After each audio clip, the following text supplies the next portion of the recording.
Welcome to SAT TV's news. I am Shana Esprit, your presenter. In our top stories, government plans to expand employment sector. Caribbean delegates received training in the latest version of the Commonwealth Secretariat Debt Recording and Management System. Iran blames Western powers for nuclear talks failure. And in sports, DFA select players for training for friendly match against St. Lucia. Details of these will follow.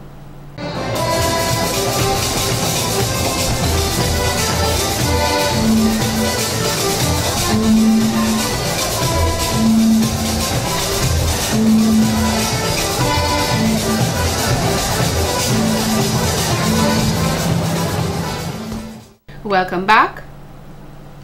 The Eastern Caribbean Supreme Court of Appeal has reserved judgment on the matter brought forward by the opposition leader Hector John, who is challenging the nomination of former President Eliud Williams. According to Mr. John's claim, President Eliud Williams' nomination was inappropriate, as no formal letter of resignation from former President Dr. Nicholas Liverpool was presented.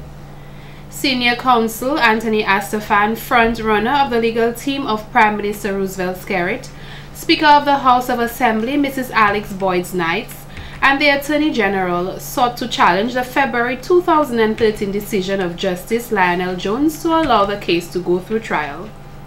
Subsequent to the proceedings on Monday, November 11th, Counsel Astafan said his team is confident.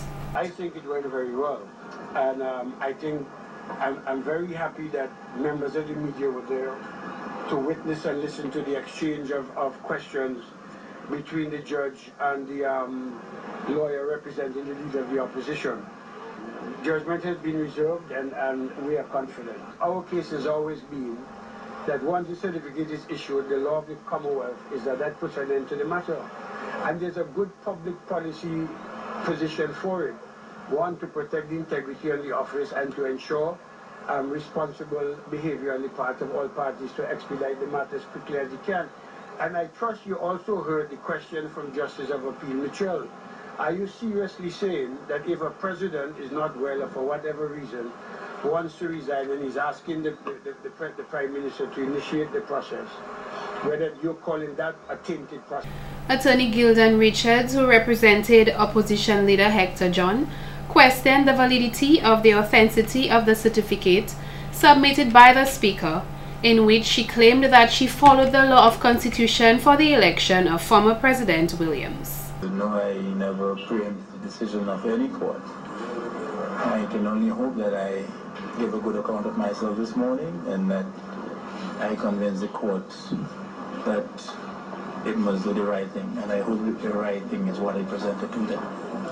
Well, the difficulty is a relative term. I did not see the difficulty that someone else might see. I don't know how the court will see it.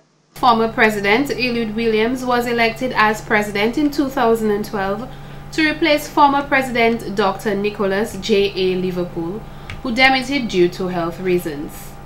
Meanwhile, in related news, the Eastern Caribbean Supreme Court has granted Chartered Accountant Kieran Pinatburn permission to appeal before the Privy Council in a case against former broadcaster Mr. Lennox Linton.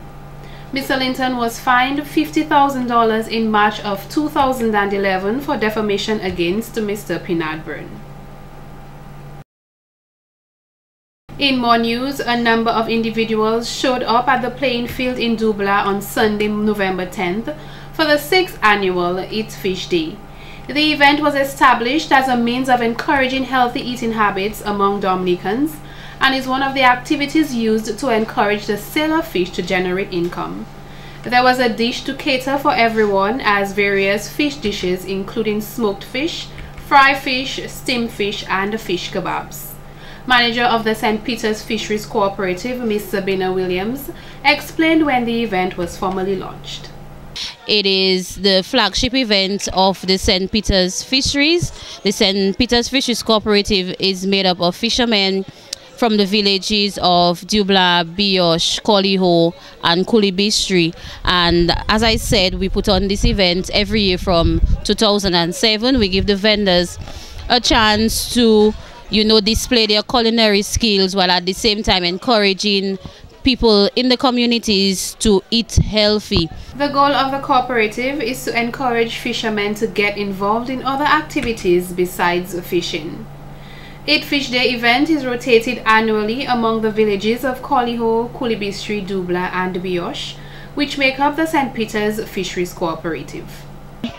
What we normally do is we have the honoring of fishermen or someone in the cooperative who has done a lot throughout the year to help the cooperative. Unfortunately, this year we were unable to have our official ceremony because there was some technical difficulties, and so hopefully next year we can do something bigger and better, because we were not able to have our independence performance, our cultural performances. I'm sorry, because we want to keep in tune with the whole independence season, because what it is, every year it is done on the Sunday after 3rd November.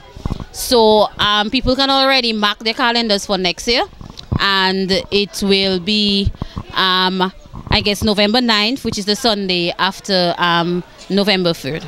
Ms. Williams noted for 2014, Eat Fish Day will be celebrated in either the village of Kolio or Bioche. In other stories, parliamentary representative for the Portsmouth constituency and the Minister responsible for tourism and legal affairs, Honorable Ian Douglas, says that crime is affecting his constituency. He made this statement following the death of a Portsmouth resident who was reported missing on November 6. We have strived very hard over the years to build the reputation of our community and our town up as one to be in for income generating purposes. Portsmouth is a lively place for business. You have a number of businesses being established in Portsmouth right now, and when those incidents happen, it dampens the enthusiasm of the citizens, and it also jeopardizes the ability of the town to continue to grow and to develop as being safe and secure. The minister said when potential investors receive news of frequent criminal activity, they will be reluctant to establish businesses in Portsmouth and on a wider scale Dominica. This, he believes, will seriously impact the town's economic growth. If crime increases in Portsmouth, he said, it may cause persons to avoid working or living there, noting that this is of great concern to him. We'll be looking at it in the days ahead with a number of activities that we plan to show our own concern and solidarity with the family and with the loved ones, and generally to give the rest of the world the picture that Portsmouth continues to be safe and secure to come to. We have the Ross University Medical School here, and now news travels so quickly over the internet that incidents like this will be broadcasted around the world, he explained. Potential students looking at that will be reluctant to come to Ross University to pursue a course of study, and then if the university, because of acts of crime and violence in Portsmouth, cannot attract students, then you can well understand what that will do to the general economy of Portsmouth. You have persons, investors who have invested millions in homes and residential accommodation, in restaurants and other services catering for the students and their needs. And so when the school cannot attract students because of the reputation of the town being tarnished through acts of crime and violence, then certainly it undermines the very economy that they're trying to build in Portsmouth. We also have our yachties who come there, and we've been building a very robust tourism industry in Portsmouth. And then if tourists, through what they read on the internet about Portsmouth, are reluctant to come into the town, then really it jeopardizes the ability to generate employment through tourism and economic activity also. Mr. Douglas is urging all residents of Portsmouth to look out for each other and ensure they report criminal activity to the police. In more news, the Dominica Labour Party administration, led by Honorable Roosevelt Skerrit, is on the verge of implementing important employment initiatives that will reduce the unemployment factors in Dominica. At a press conference held on Tuesday, November 12th, Honorable Colin McIntyre, Minister for Employment, Trade, Industry and Diaspora Affairs, disclosed that $8 million will be fueled into that sector in 3 different forms. We have placed as much as $8 million to take care of this initiative. And we want to do it in 3 different forms, and we're looking first at the continuation of the small business support unit, which is ongoing and which has really assisted a number of Dominicans with their small businesses. What we are concentrating on right now with the small business support unit in terms of creating that sort of employment for our people and our small businesses who really don't qualify for, say, formal type loan programs at your commercial banks. You know, they don't have the collateral security, so we provide that sort of backup to them. And when we look at the spin-over in terms of the number of folks they can employ, sometimes 2, 3, and on a part-time basis, it helps them quite a bit. What we are focusing on right now with the small business support unit is to look at those folks who have not received help from the time we have started this program. Dr. McIntyre also mentioned that the aim of this initiative is to retool young people in terms of developing trades and skills that will sustain them for the future. We'd like to continue that module in the Maho area, Maho, Kinfield, Massac area, where we have the old mill there, where, you know, from time to time we're exposed to different programs there. But that's an institution I think that could benefit quite a bit from fine stonework in terms of building a stage and the layout there, where we can employ young guys and train them in terms. And when I say young guys, of course, if there are ladies who want to do stone fine art, because women are quite good with their hands as well too, but we don't want them lifting too many boulders, who can do that sort of work as well too. We'd like to engage them there. So this is one of the modules we're looking at. A mentorship program targeted for college and university graduates will also be implemented. In terms of the mentorship program, where we want to target our university graduates who are unemployed, our college graduates who are unemployed, and look at the various government institutions, government agencies, the private sector institutions as well too, where we can place them, and then we'll be paying them to be at work. The mentorship program depends largely on the applicants. We have a number of graduates, so that placement will be more based on the reception of the applicants, he noted. We plan to use our treasury to handle this program, and we know with the intention, well, it's been worked out, but I can rest assured that whatever is placed there, first of all, it will be decided upon how much they will be paying, the stipend will be. So the people will, whatever is decided, they will be paid that. And we not expect any kind of short payment to the people. And of course, the folks who are going to assist us in terms of training our trainees for us, they will receive a certain amount of money as well for their services in training these young people. So it'll be well worked out, and it's not a program where people can be criminal off this program. This program is designed, and we have identified the folks who will benefit from it, and we want to make sure that whatever is decided, they will benefit from it, and no kind of criminal program, no. Unemployed persons can register with the Dominica Employment and Small Business Support Agency for the Employment Creation and Mentorship Program. The program will be officially launched on December 2nd, 2013. In other stories, the Junior Achievement Program of the Dominica Grammar School will be better equipped for success after being sponsored by Invest Dominica. Junior Achievement is an international organization that mobilizes students within the school systems to become entrepreneurs and seeks to develop their entrepreneurial skills. We found this to be a very valuable project, and so we have given, in terms of our time, our efforts, our skills, to become sponsors of the program. Our sponsorship entails mentoring of the students who are part of the Junior Achievement, and also giving support in terms of technical training that is required. The program is about developing students within the school system to engage in business. What we have had in the past is that in all secondary schools, for example in Dominica, students have engaged in business classes, whether it is principles of business, office administration, and accounting.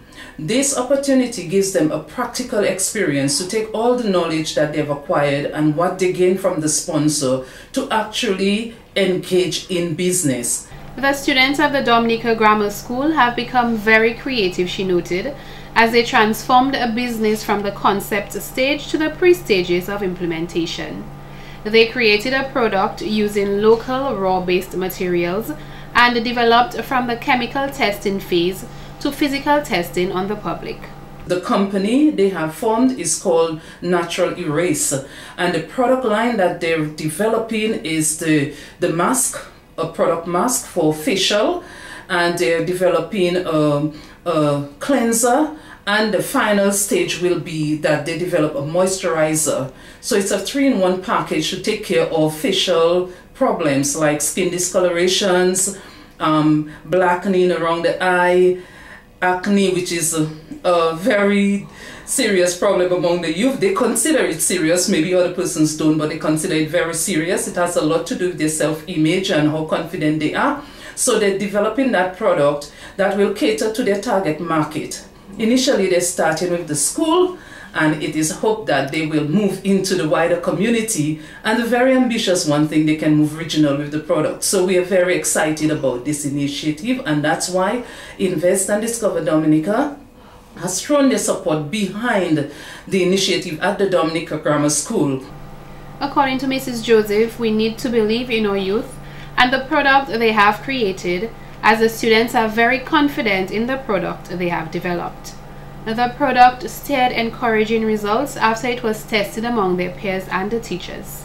So we need to inspire our students, our youth out there, by supporting their initiatives. And if we have to give criticism, let it be constructive, of things that they can do differently or do better, or how we can support their initiatives. And I believe that that form of confidence and faith in the youth will move them on to greater levels of achievement.